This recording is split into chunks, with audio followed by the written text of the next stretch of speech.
Lamentablemente todo lo bueno tiene un final y estamos llegando también en este caso al final de nuestro recorrido en estas jornadas sobre bienes públicos y gobernanza internacional. Creo que han sido unas jornadas muy provechosas. Uno tiende a juzgar las jornadas por aquello que uno saca de los debates y las exposiciones, y desde luego ese es mi juicio. Hemos aprendido muchas cosas a lo largo de las 3 sesiones. Por supuesto que quedan muchos temas por tratar relacionados con los bienes públicos, e incluso hemos constatado que sobre aquellos que incluso abordamos existen discrepancias o elementos que necesitan seguir siendo estudiados para ser clarificados. Y como me señalaba ahora recientemente en la conversación del descanso una colega del Instituto Complutense de Estudios Internacionales, incluso no solo basta con analizar los bienes públicos, sino la relación que se establece entre estos bienes públicos, ¿no? Por lo tanto, tenemos una agenda para seguir avanzando en ella, pero, como decía, hemos llegado al final de este recorrido después de 2 jornadas cargadas de trabajo, y ahora lo que procede es unas palabras de clausura en donde se expresen por parte de algunos ponentes o moderadores, presidentes de mesa, cuáles son las ideas básicas extraídas de estos días de sesión y cuáles son aquellas ideas que esta agenda nos depara de cara al futuro. Sobre qué elementos centrales, 3 grandes ideas, 4 grandes ideas podrían ser trasladadas a la audiencia para que nos quedemos en nuestra mente con ellas, bien sea como conclusión todavía provisional de lo recorrido o como mirada de futuro acerca de lo que nos queda por recorrer. Y yo empezaría este recorrido, 10 minutos cada uno por Jeremy. Si quieres empezar tú en esta sesión de clausura. Mil gracias. Pasé el último panel al lado de Josephine, llenando papeles con apuntes y al final protestando por el enorme desafío, cómo resumir la discusión y elegir unos ejes de debate, de problematizar justamente lo que queremos solucionar. Yo debo confesar al principio que soy historiador de la globalización, o sea que, como se dice en el ajedrez, que uno debería mirar hacia adelante para poder razonar hacia atrás. Hago al revés, es decir, miro hacia atrás para poder razonar adelante. Entonces, lo que voy a tratar de hacer es pull back, ¿no? Para tal vez de forma más historiográfica dibujar o representar la coyuntura del debate de nuestro presente. Creo que empezamos la discusión ayer a la mañana con María Teresa, que nos introdujo no solamente una serie de palabras claves, pero también una serie de fricciones necesarias y tensiones importantes entre la justicia, la eficacia y, como todos sabemos, cada palabra clave también tiene que ser una palabra discutida y debatida. Y en ese espíritu voy a presentar lo que a mi juicio son 4 ejes de debate y de discusión en torno de ciertas palabras claves. La primera es la interdependencia y desigualdad. En inglés suele un poco mejor, interdependent inequality o unequal interdependence.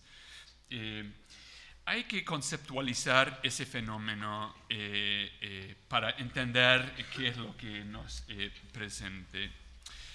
Para tomar una perspectiva más histórica, habrá que decir que en los últimos 60 años, o sea que a partir de la Segunda Guerra Mundial, hemos visto un récord bastante ambiguo en ese sentido. Ha bajado notablemente el nivel de pobreza globalmente, más que todo gracias a los experimentos en la China y la India. Ha aumentado muy notablemente el crecimiento sostenido al nivel global, con enormes excepciones a esa regla. Pero han sido 60 años en la historia de la globalización, que podríamos decir que nació con los intercambios ¿cómo se dice en español? Silk Roads, los caminos de seda, empezando con el siglo XIV. Que nuestro presente ha sido una historia muy, muy particular. Y digo eso para inhibir cierta tendencia hacia el pesimismo. Vuelvo a esta cuestión del pesimismo en un par de minutos. A pesar de ese récord, ha aumentado muy notablemente la desigualdad. Es decir, cuanto más integración ha habido, una integración realmente a pensar el momento histórico del año 1945, nadie podría haber esperado el resultado. También aumentó en la integración y el crecimiento, también aumentó muy notablemente la desigualdad. Segundo, en estos últimos 60 años, los mecanismos de gobernar este mundo han transformado profundamente. Desde el nacimiento de las instituciones del Bretton Woods en 1944 y de las Naciones Unidas, hemos creado toda una serie de escalas de gobernar el mundo de transacciones sociales. A veces, frente a los problemas de nuestra coyuntura histórica y frente a los desafíos, el listado de problemas que tenemos, que no quiero negar la existencia de los problemas, tenemos cierta tendencia hacia el pesimismo. Solo quiero, entonces, es la libertad del historiador, ¿no? En el contexto más histórico, hay razones por ser optimista, causativamente optimista, frente al reconocimiento de esa tensión entre interdependencia y desigualdad. O sea, que hay experiencias en enfrentar los problemas. Segundo, complejidad y incertidumbre. Creo que hemos discutido mucho ese problema básico. Creo que hasta empezamos con el primer panel ayer, reflexionando sobre los límites conceptuales de nuestro propio vocabulario. En primer término, está muy debatido qué es el Global Public Good, cuáles son sus propiedades, sus definiciones, sus deficiencias, hasta qué punto delimitemos una definición más económica, por meterlo entre comillas, y darlo a rendir el concepto de Global Public Goods a otro vocabulario de normas, valores, o sea, abrir un espacio cultural y filosófico. No creo que hay un acuerdo acá, y eso me parece buena noticia, ¿no? Y en vez de echar la definición económica, que creo que es la propuesta de Ocampo, lo quiero guardar en tensión con las otras definiciones. Después puede ser. ¿Qué es global? La globalidad es una federación de estados interdependientes, como lo habían imaginado en las Naciones Unidas en 1945, o es algo más. Es un espacio nuevo, más grande que la suma de sus partes y sus elementos. Creo que ahí también estamos frente a cierta incertidumbre cómo visualizar en nuestro presente y futuro. Entonces tenemos interdependencia desigual, complejidad, incertidumbre. Tercero, relacionado con la cuestión de complejidad, es la densidad, que es otra palabra clave que hemos, casi cada presentación nos ofreció un mundo cada vez más denso, y muchos entre nosotros usamos esa palabra. Una densidad de experiencias y saberes. Y la cuestión es que si esa densidad rinde a un cambio de normas y prácticas y expectativas, ¿cómo entender nuestra coyuntura? ¿O es otro momento histórico en que cambiemos estas normas frente a la densidad de experiencias y saberes de modo más incremental? ¿O con un shift, ¿no? Un cambio no quiero decir paradigma porque es un cliché demasiado abusado, pero un cambio de normas. Es claro que el shock de la Segunda Guerra Mundial, el shock acumulado sobre el sistema del 1969 al 73 provocó cambios en prácticas y normas. Para los latinoamericanos, el shock del 82 fue muy profundo en cómo transformar esa densidad de experiencias y saberes en un nuevo modelo de conceptualizar las normas para gobernar la vida cotidiana en un mundo cada vez más interdependiente. Creo que estamos todavía tratando de descifrar si estamos en un modo de imaginar el cambio como cambio incremental o otro modo de imaginar el cambio como un cambio, un shift, ¿no? Creo que usamos varios la palabra crisis en este simposio. Tal vez una distinción que se podría discutir es cómo esa crisis podría traducirse en un shift y no simplemente un cambio incremental. Albert Hirschman, que algunos de nosotros conocemos muy bien, hizo una vez una distinción entre un shift integrador y un shift desintegrador, o un crisis integrador y una crisis desintegradora. La diferencia es que la crisis integradora nos permite sumar las energías colectivas para enfrentar a los elementos de la crisis, mientras que la otra provoca una estrategia de sauve-qui-peut. Quiere decir que cada uno por su lado solucione su problema. Creo que no sabemos si estamos frente a eso, y el papel del intelectual en particular es muy importante en definir si estamos en una crisis o la otra. Dos comentarios más. ¿Cómo gobernar la globalización? Ha sido tal vez el tema recurrente en este simposio.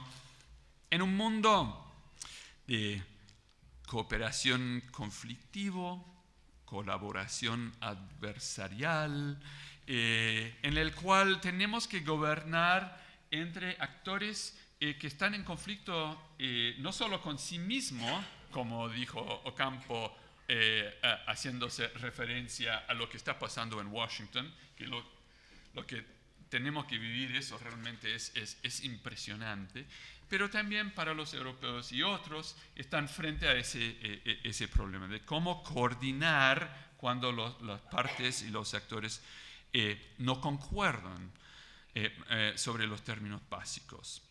Está agudizado por dos elementos que hemos discutido. Por un lado, la desigualdad, ¿no? Y la necesidad que hemos hablado mucho en este simposio de cierta práctica y desarrollo del arte de voz, o de la práctica de voz, o tomar la palabra.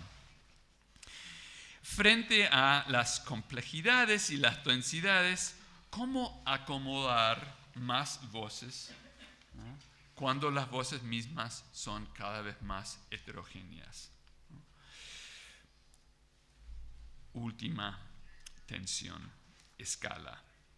Esa palabra no apareció demasiado en este simposio, aunque me parece muy notable por su ausencia, pero hemos, de hecho, hablado de múltiples escalas simultáneas del desarrollo. Por un lado está el planetario, y creo que Balgis muy bien nos presentó de una perspectiva regional qué es lo que pasa a África frente a una transformación con un cambio de clima al nivel global. Lo hablamos en cuestiones de seguridad financiera, etcétera, etcétera. Bueno, está el nivel planetario, y también nos bajamos al nivel individual y familiar, especialmente cuando hablamos de migración, ¿no?, que creo que es esencial. Es más, uno podría decir que migración ha sido un mecanismo de desarrollo mucho más importante que el ODA, ¿no?, el Overseas Development Assistance. Bueno, ¿cómo combinar nuestras escalas entre individuos, como vimos anoche en esa película absolutamente fabulosa, ¿no?, sobre estrategias particulares de actores individuales, hasta un entendimiento, un concepto de lo planetario? Escala.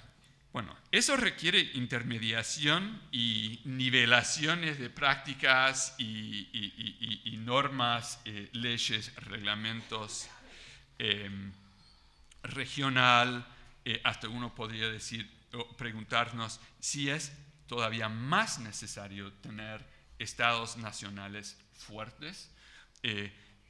Cuando escucho a Sophie, por ejemplo, ayer hablando del desafío de asegurar la paz y movilizar ciudadanos, me hace recordar que la nación todavía es muy relevante para avanzar ese proceso. Bueno, ¿cómo intermediar en un mundo cada vez más desintermediado, ¿no?, rendido a la lógica del mercado para tejer justamente lo que nos une, y frente a la heterogeneidad de los propios actores? Creo que tenemos un desafío bien conceptual.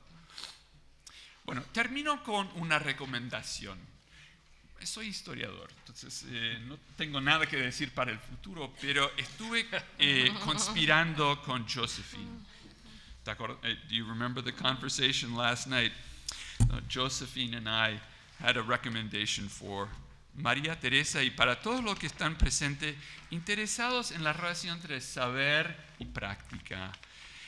Cuando montamos proyectos de desarrollo o identificamos una agenda para el futuro que le preocupa tanto a Inge en particular, ¿por qué no pensar en las intervenciones y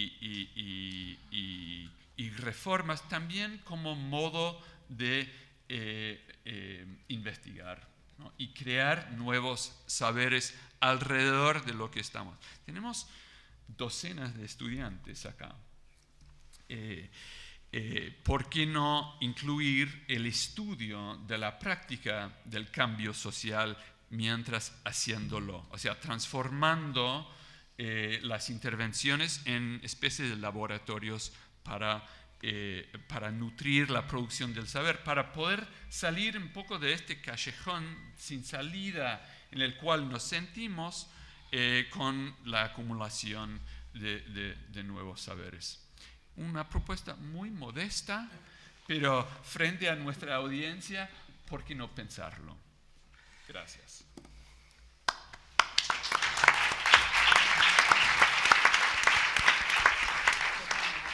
Gracias, Jeremy. Pues yo creo que ha sido una introducción muy iluminadora y además sugerente para dejarnos tareas y más a los que solo estamos implicados en ámbitos de desarrollo y en ámbitos también de formación de las personas, ¿no? Desde la universidad.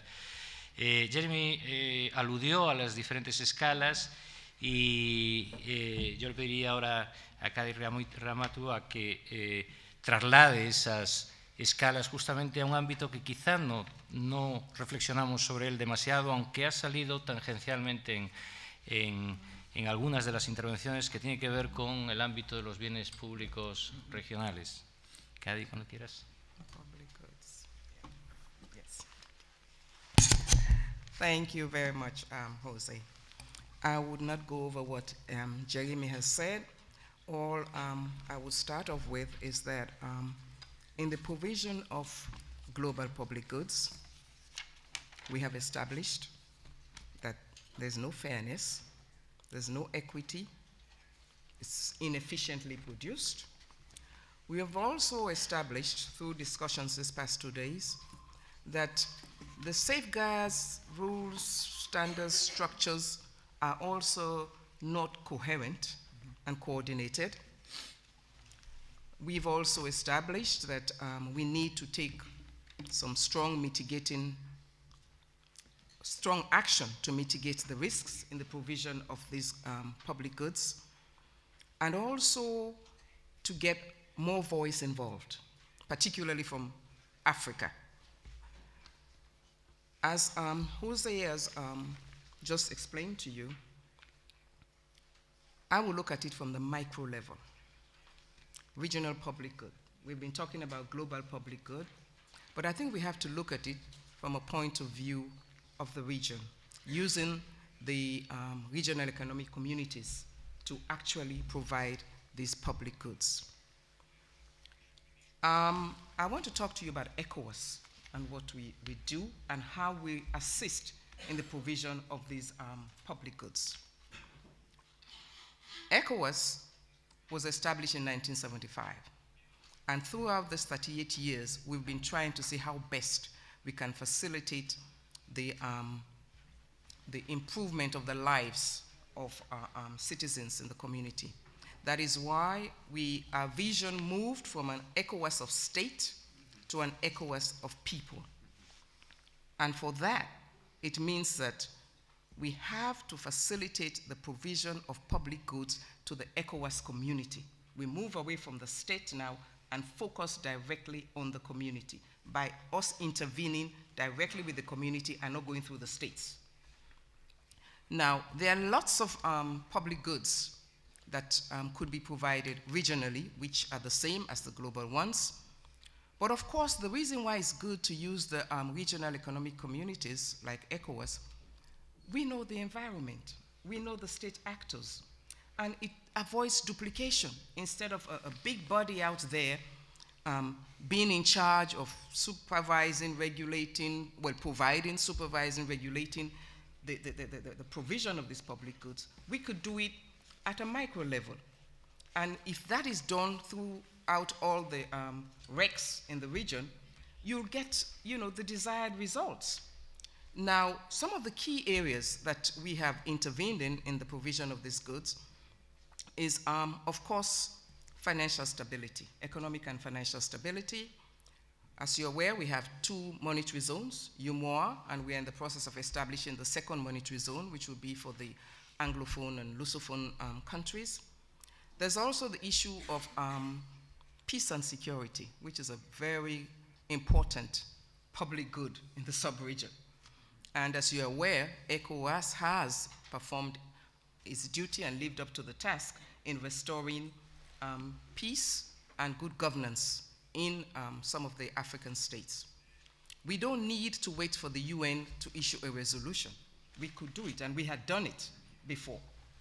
If you wait for the UN or other supreme body to provide the guidance, there's a huge delay which has negative repercussions.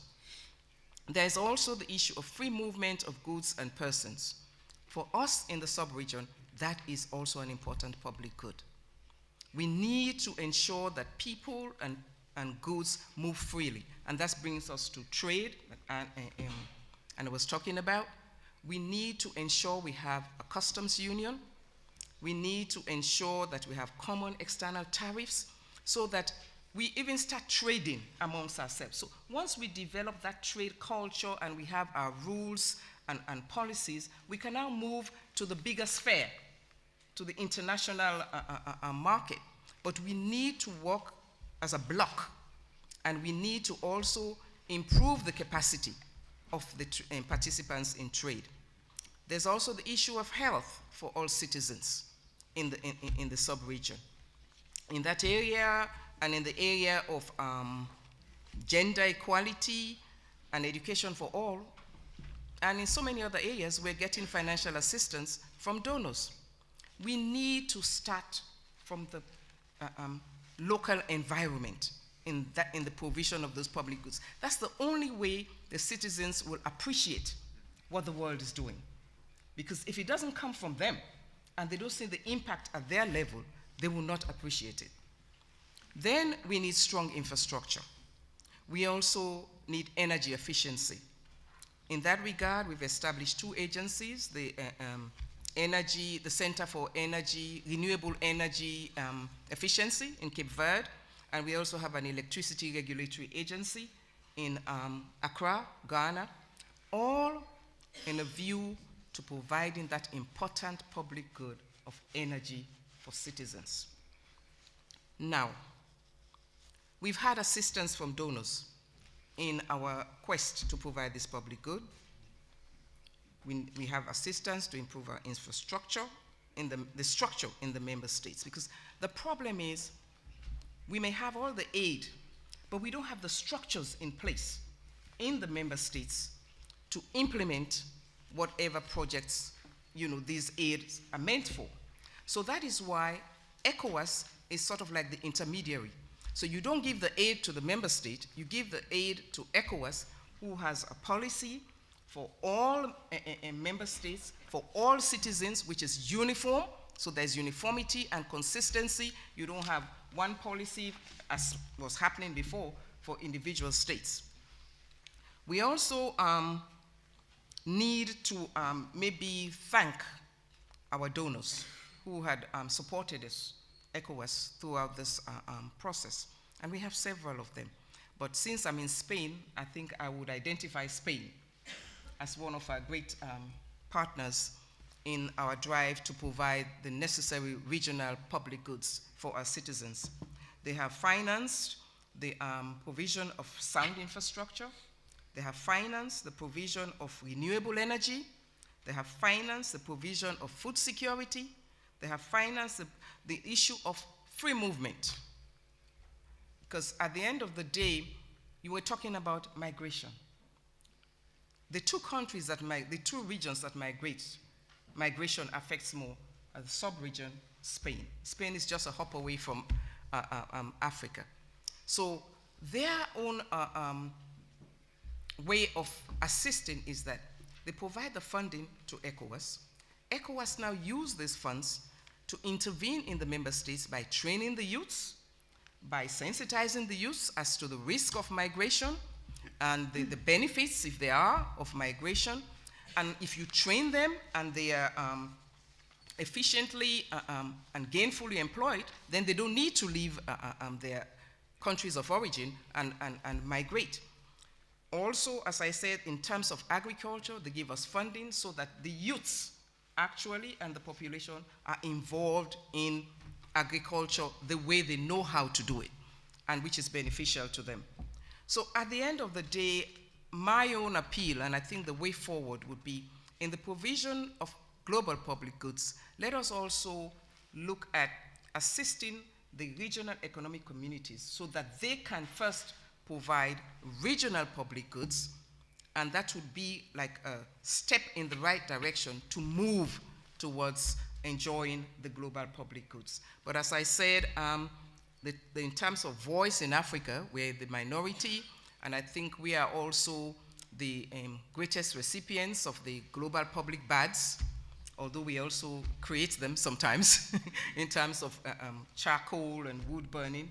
But I think donors and the international community should consider working with the regional economic communities. Thank you.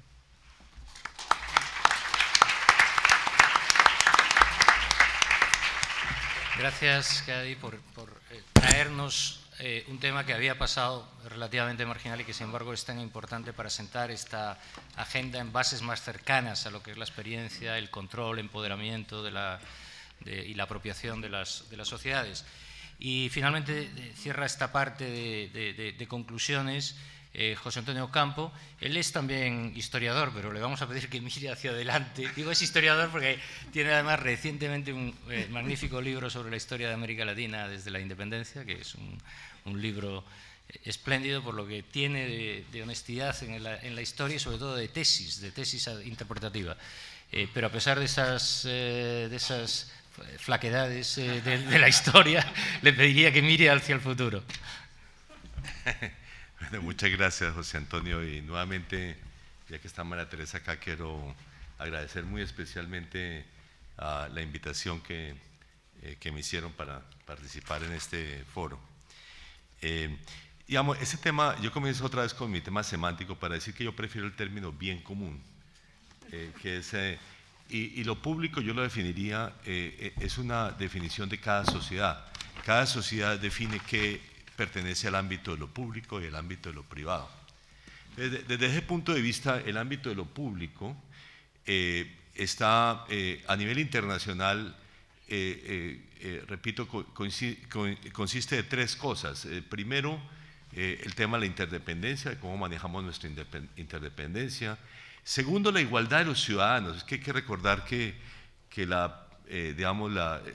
da con dos grandes pasos en la historia de las organizaciones internacionales, con la creación de la OIT en 1919, que además reflejó una visión profunda de que la paz tenía que ser asociada a la paz laboral.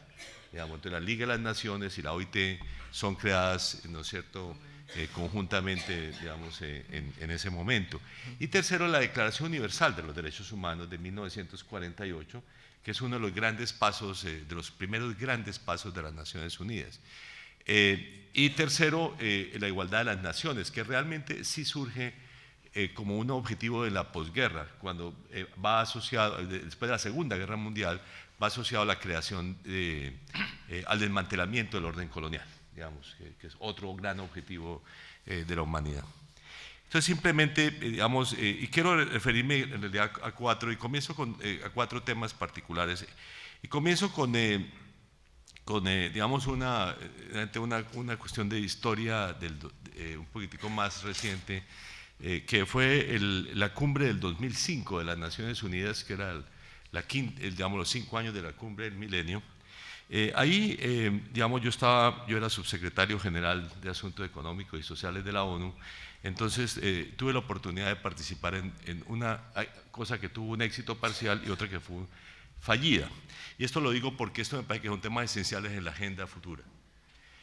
Lo que tuvimos éxito fue con el director general de la OIT, Juan Somavia, en incluir el tema de empleo en los objetivos de desarrollo del milenio, que curiosamente había sido olvidado en la declaración del milenio. Entonces y ahí está, se logró que los países adoptaran un lenguaje sobre, digamos, trabajo productivo y decente, digamos, es el término que se utiliza en la declaración, con el objetivo o con el propósito para nosotros dos de incluirlo después como un nuevo objetivo del milenio. Bueno, fracasamos en eso último y por negociaciones internacionales quedó incluido por ahí como una meta dentro del objetivo 1, que no era que me parece que fue un error, pero en fin, por lo menos metimos el empleo en los objetivos de desarrollo del milenio. Esto es un objetivo esencial hacia adelante. Y el segundo tiene la siguiente historia. El secretario general Kofi Annan nos pidió a todos los miembros de su equipo que escribiéramos antes de la cumbre una idea de cuál debería ser el tema central de la cumbre. Y nosotros, mi equipo, escribió uno diciendo que el tema de la desigualdad. Fuimos derrotados, el tema de la desigualdad no apareció como tema central de la cumbre. Entonces, una de mis grandes satisfacciones es ver cómo en la discusión para el post-2015 el tema de la desigualdad ha venido a ocupar Estos dos temas, el tema del empleo y el tema de la desigualdad, además tienen una característica común. Son realmente objetivos universales. O sea, son por igual objetivos que deben adoptar los países desarrollados para sí mismos. Y para superar este tema de que los objetivos de desarrollo del milenio eran para los países en desarrollo, y había un octavo objetivo, el de la Asociación Internacional del Desarrollo, que era para los países desarrollados cooperar con los países en desarrollo. Yo creo que la idea de que los objetivos de desarrollo sean universales parte, a mi juicio, de tener el empleo y la desigualdad, pues la reducción de la desigualdad como objetivos centrales. Primer idea. Segundo, sobre la Asociación Internacional para el Desarrollo, digamos ya presenté unas ideas respondiendo a la pregunta de Inge en la sesión anterior. Simplemente yo diría que aquí hay dos problemas esenciales. El primero es cómo uno piensa, eso no es solamente un tema de asistencia oficial para el desarrollo, que ojalá se mantenga como meta concreta contra las tendencias actuales, que es desmantelar la asistencia oficial para el desarrollo y la tendencia clara a la reducción de esa asistencia que estamos experimentando en años recientes. Sino reconocer el viejo tema del mundo en desarrollo de que la Asociación Internacional para el Desarrollo tiene que ver con las reglas, cómo funciona la economía internacional, las reglas de comercio, las reglas de propiedad intelectual, las reglas de digamos, de cooperación financiera en épocas de crisis, reglas, etcétera, etcétera, etcétera. Por lo tanto, digamos, incluso la forma como se va a abordar el tema del cambio climático, para tener en cuenta las desigualdades en la contribución histórica al problema del cambio climático entre países desarrollados y países en desarrollo. Todos esos temas son parte de esta cosa que en inglés se llama el Global Partnership for Development, o deberían ser parte, y no solamente la asistencia oficial. Entonces, las reglas son tan importantes, y por eso me gusta el término que propuso Inge del development proofing, ¿no es cierto? Ahora que se habla tanto del climate proofing, para muchas cosas, digamos, el development proofing debe ser uno de los temas esenciales cuando se habla de normas internacionales. El tercero es el tema de la gobernabilidad. Ahora, el tema de la gobernabilidad internacional o de la gobernanza, digamos, aquí por lo menos en castellano no nos hemos puesto de acuerdo que si se dice gobernanza o gobernabilidad, pero debo decir que también es tema de ese seminario. Yo creo que aquí hay tres tipos de retos diferentes. Uno que es el tema de la voz y participación de los países en desarrollo en las decisiones económicas internacionales, cuyo principal tema es la participación, el poder de voto en los organismos de Bretton Woods. Digamos que es un tema que ya se inició hasta ahora muy frustradamente, porque los Estados Unidos no han puesto su plata incluso para culminar la reforma que se adoptó después de larguísimas discusiones en el grupo de los 20 y después tanto en el directorio del Banco Mundial como del Fondo Monetario Internacional. Digamos, ese es uno, pero eso es apenas, digamos, la cuota inicial de una reforma. También, o sea, es muy claro de que aún con esa reforma, la subrepresentación del mundo en desarrollo en los organismos de Bretton Woods es importante.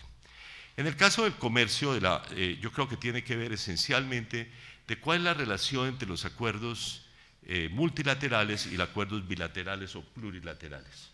Ese es un tema muy diferente, pero muy importante, es casi esencial, porque incluso hay una tendencia actual a hacer acuerdos de comercio para excluir, no solamente para incluir. ¿No es cierto? Por ejemplo, esta famosa iniciativa para el Pacífico de la Administración de Estados Unidos es clarísimamente para excluir a China.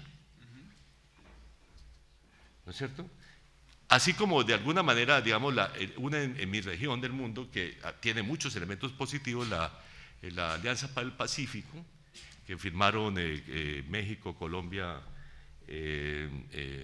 Perú y Chile, es mal que, o sea, no se dice muy abiertamente, pero es para excluir a Brasil. O sea, no es, o sea, hay motivo por el cual, digamos, si me permitieran escribir una regla en materia de comercio, diría: las reglas de la OMC prevalecen sobre cualquier otra regla de comercio. Okay, de pronto debería ser un punto de encuentro, digamos, de que por lo menos las reglas multilaterales son las más poderosas y que cualquiera puede utilizar los mecanismos de la OMC, que son los mecanismos más efectivos de solución de controversias, para, digamos, para también resolver otro tipo de controversias comerciales. Y el tercer tema en materia de gobernabilidad, y el más importante, tiene que ver con la ONU. Y la reforma de la ONU, no me refiero al Consejo de Seguridad, sino a lo que se hace en materia, digamos, económica, social, ambiental, que tiene que ver, y eso me lleva al último tema, digamos, aparte, digamos, de todo el proceso decisorio, la ONU tiene virtudes y desventajas que no entro a ellas. Una de las grandes virtudes, también me refería a ella en las preguntas anteriores, es que es el más abierto a la sociedad civil internacional, digamos, de lejos, digamos, el que toma en serio la sociedad civil internacional, que es el único pocos espacios democráticos directos que existen en el mundo internacional. Pero tiene que ver con y por eso me refiero por último al tema de la rendición de cuentas, del cumplimiento de los acuerdos internacionales. Yo creo que hay 4 niveles importantes y el problema básico de las decisiones de la ONU es que no, digamos, a lo sumo tienen el primero. Digamos, tenemos la monitoría. Eso, debo decir que muchos acuerdos internacionales no tienen ni siquiera monitoría. O sea, incluso cogemos digamos, temas de equidad de género, digamos, la plataforma de acción de Beijing no tiene monitoría precisa. Okay, para mencionar solamente esa, en realidad muchos de los acuerdos de la ONU no tienen monitoría, o la cumbre de Monterrey no tiene monitoría efectiva. Ese es un primer paso. Pero eso tiene que estar acompañado de un sistema de rendición de cuentas. O sea, los países tienen que tener algún grado de responder por compromisos adquiridos de alguna manera, ¿no es cierto? Que se puede hacer de distintas maneras, y una de las maneras que de hecho yo creo que debería introducirse en las Naciones Unidas en forma más amplia es el tema de la revisión de pares. O sea, que es un buen sistema, me parece superior al tema de digamos, hacerlo desde la Secretaría. O sea, uno podría desde la Secretaría de las Naciones Unidas hacer una evaluación de cuánto los países están cumpliendo.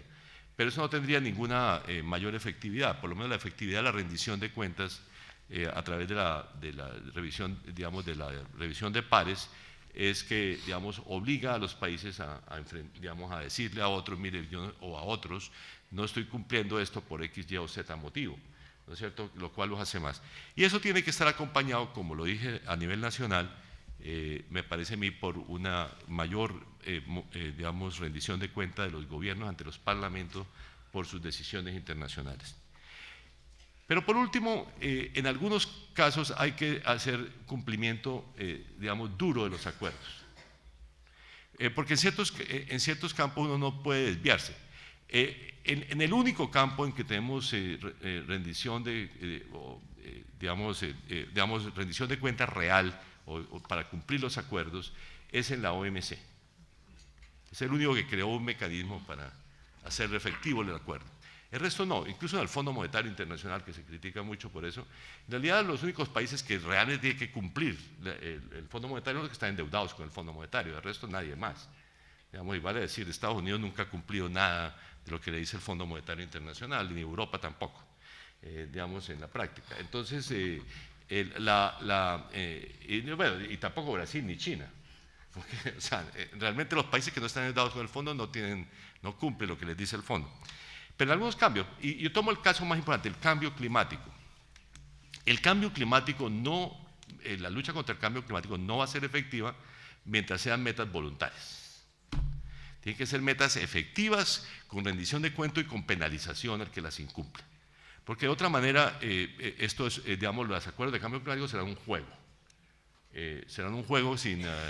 entonces, y de pronto hay otras áreas en donde uno tiene que tener, digamos, unos mecanismos mucho más efectivos. Yo creo que una de las cosas que tiene que discutir la comunidad internacional es en qué casos realmente se requiere mucho más que una rendición de cuentas en el sentido más tradicional y menos, pues que sea menos intruyente, intrusivo, digamos, en la autonomía nacional, y realmente se tengan que tener unos acuerdos que tienen que cumplirse y que si no los países tienen que estar objeto a penalidad. Y esto se refiere a todos, a los más poderosos y a los menos poderosos. Muchas gracias.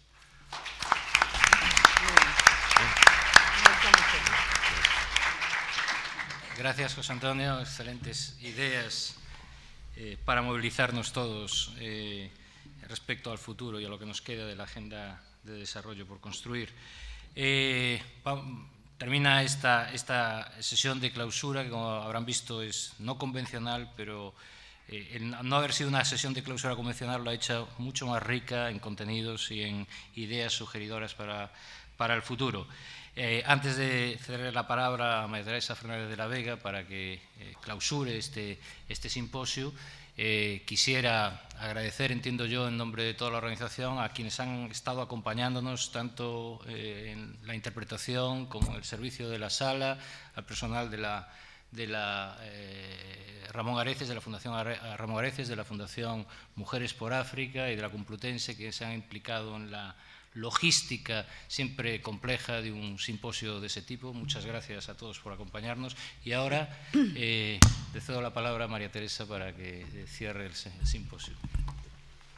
Bueno, pues como decía nuestro director académico, hemos llegado al final de estas dos intensas e interesantísimas jornadas.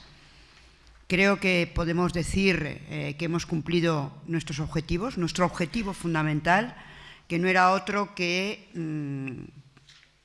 hacer que las personas provenientes del mundo académico, científico e institucional que más saben en estos momentos de la agenda de desarrollo, de políticas de desarrollo, de gobernanza, de globalización, asuntos nada sencillos, como se ha puesto de manifiesto, nos dieran su mirada, una mirada que ha sido valiosísima, porque ha sido una mirada que contiene las claves del debate estratégico y vital que tenemos delante de nosotros y que tenemos que abordar.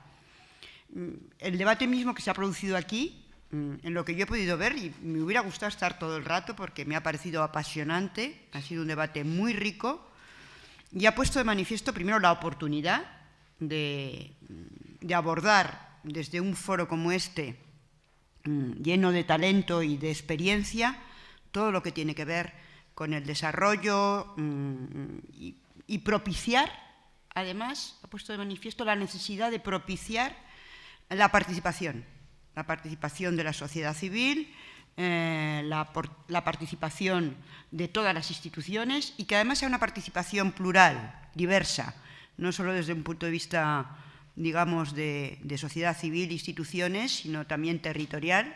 Hay que garantizar que África, y desde luego en la medida en que presido una fundación que promueve el desarrollo a través de las mujeres en África, ocupe el papel que le corresponde hoy en el escenario internacional.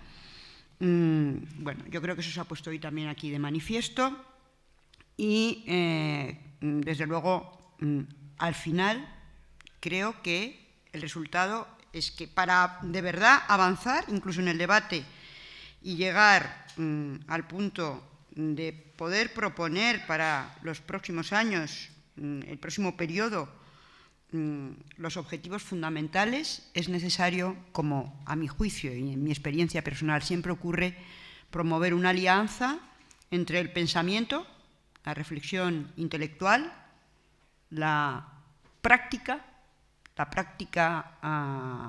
diaria de las personas y las instituciones que están en la primera línea de la acción civil, la acción social y la política. Si no logramos esa alianza, va a ser muy difícil que sirva para nada lo que estamos haciendo. Y yo les digo esto porque eso es lo que hemos hecho siempre las mujeres. Propuestas que se convierten en ideas, que se convierten en propuestas, propuestas que se convierten en políticas, políticas que se respaldan por la ciudadanía y instituciones, políticas, gobiernos y democracias que llevan adelante esas propuestas. Y yo creo que aquí es sencillamente lo que hay que hacer. Decía un filósofo español que todo tiempo tiene Ortega, que todo tiempo tiene una misión, una tarea, y decía también que cuando las personas no se preocupan por realizarla y continúan con las formas espirituales del pasado, no viven a la altura de sus tiempos. Bueno, yo creo que pocas veces se han planteado en la historia momentos tan importantes como el que hoy vivimos, en el que estamos obligados a cumplir la tarea de nuestra generación. Yo creo que foros como debates o encuentros como este, sin duda, ayudan a que cumplamos esa tarea. Les puedo decir, a lo que me puedo comprometer es que a la organización que presido, Mujeres por África, continuará trabajando y continuará esforzándose por contribuir a que las políticas de desarrollo estén en el centro del debate. Y, ¿por qué no? ¿Por qué no decirlo? Para que se oigan las voces de aquellos que no están dispuestos a que el destino de todo lo decidan unos pocos. Creo sinceramente que esa es la meta y entre todos estoy absolutamente convencida que lo vamos a conseguir. Aquí en algún momento se ha dicho, no somos ambiciosos, queremos ser humildes. Yo creo que hay que ser ambiciosos y desde luego mi organización lo es. Así que vamos a trabajar con todas nuestras fuerzas. Seguiremos con encuentros como este. No me voy a comprometer a poner fechas porque mi organización puede acabar conmigo en estos momentos si me comprometo a algo más concreto, pero les aseguro que habrá más. Muchísimas gracias a todos por su presencia, por su participación y por su esfuerzo.